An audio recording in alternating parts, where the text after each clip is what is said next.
Hey guys, it's Bella, and in this video I'm going to show you a really small Latin tidbit from a 12th century text. I believe it comes from Italy, which is known as Graphia Aurei Urbis Rome, which is Legends of the Golden City of Rome. So bear in mind, these are medieval people looking back on what they thought ancient Rome was like, which was quite a common genre in the High Middle Ages. And we have this really fascinating chapter, De Eunuchis, on eunuchs, on which these two particular sentences really stood out for me. So I'm going to read them to you and then we can discuss them. So,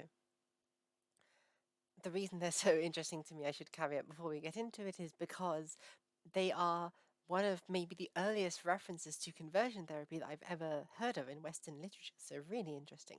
So, anyway, let's get into it. And as usual, if you want to translate it on your own and see how you do, pause, take a screenshot, and then give it a go on your own.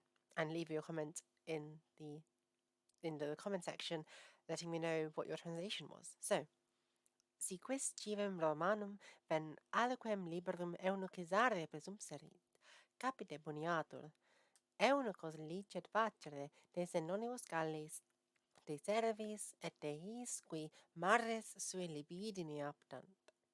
So what does all of this mean?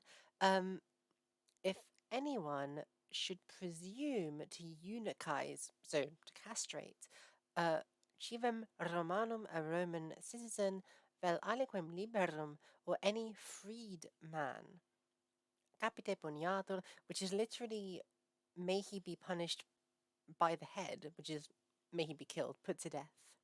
However, then the text goes on to say who you can make eunuchs out of, because this text goes into great detail about all the different kinds of eunuchs and the role they served in Roman society of protecting the uh, daughters of the emperor and such like this.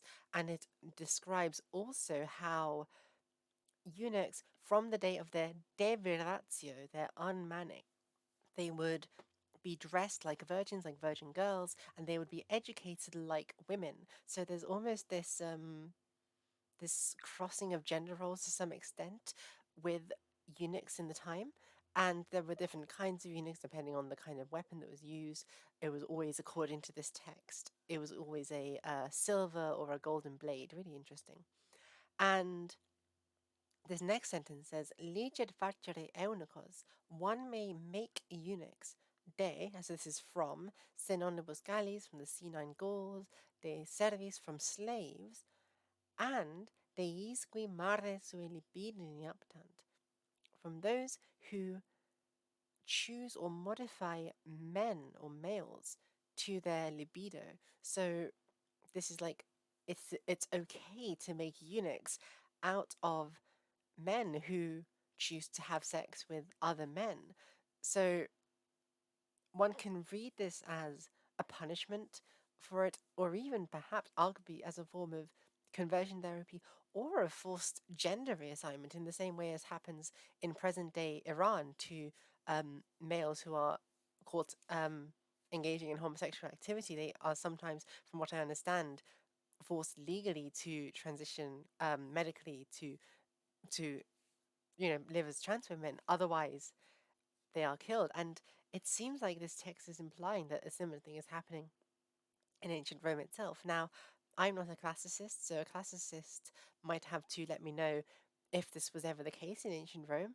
But it seems really interesting, this idea of using castration to alter sexual behavior, much as we are doing in the present day with certain, I believe, sex offenders in the United States. Really interesting stuff.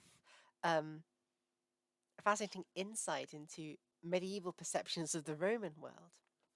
And I hope you guys enjoyed that. So thank you guys for watching. If you want private Latin lessons from me, you can subscribe to my Patreon. If you don't want to do that, please like, comment, and subscribe to this channel. And I will see you guys for the next video. Bye.